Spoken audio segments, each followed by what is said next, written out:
As the work on a new jail begins, we are getting an inside look at a security breach at the current facility with inmates running free and a captive officer. The whole thing playing out on Facebook Live. An Oklahoma City police captain shares the mission to rescue a fellow officer.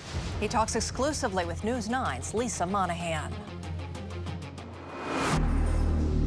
Within the corridors of confinement, whispers of unrest circulated among the inmates, hinting at the uprising they plan to set in motion during routine cell checks. I got the key.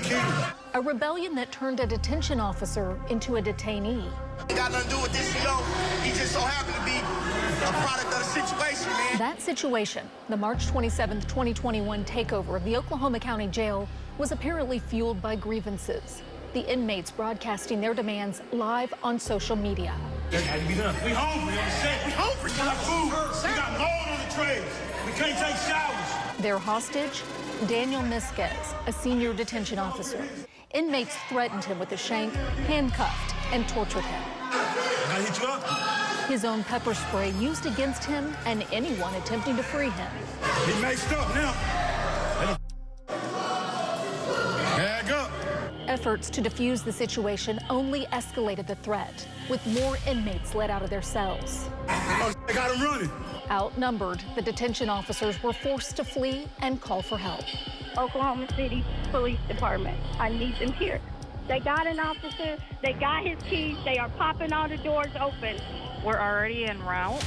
The hostage's family, witnessing the attack in real time on Facebook, had already called 911.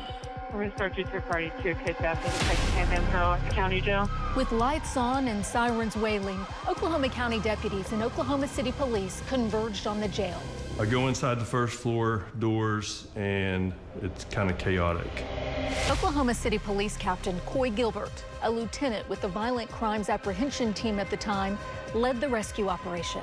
I got a roster of the inmates who were in there. These are the baddest of the bad inside the jail, which wasn't super comforting. I wanted to get eyes on it. I wanted to be able to see it. Through one of the jail's security cameras, Gilbert could see the hostage, detention officer Misquez, defenseless in the high-risk pod among freed inmates. There's not really anybody messing with him at that point. Gilbert began developing a plan to rescue Misquez and avoid potential harm to other officers. Officers are showing up with shields. They're showing up with less lethal shotguns, 40mm launchers. They got their gas masks on. They got just about everything that they need. Suddenly, inmates began assaulting the hostage.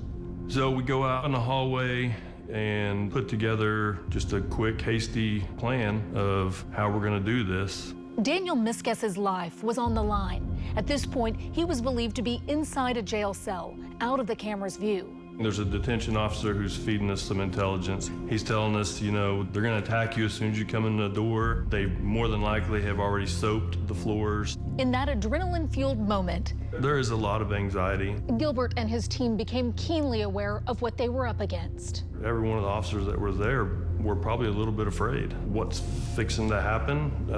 Are we about to get attacked? Are we going to be injured? Outnumbered 2-to-1 by the jail's most dangerous inmates, the 20 officers split into two teams with one thing in mind. Whatever happens, happens. We're going to grab Misquez and we're going to get out. In they went. As they'd been warned, the floors were slick with soapy water intended to slow them down. It was just one of several obstacles that lay ahead. We took a few steps and literally, the whole group kind of slid together. Moving towards cell 18, Misquez's last known location, Gilbert could see the door was locked. They'd need a key. That's when something catches my eye up the stairway. Officer Misquez is on his knees. His hands are behind his back. Something's wrapped around his neck. And he's got a prison shank to his throat. Gilbert had no time to think it over. He had to make a decision. That had not played out in one of my possibilities of happening. I really hadn't thought about, actually using lethal force inside of a jail. Until he had to. Gilbert took a shot that freed the detention officer from the inmate's grip.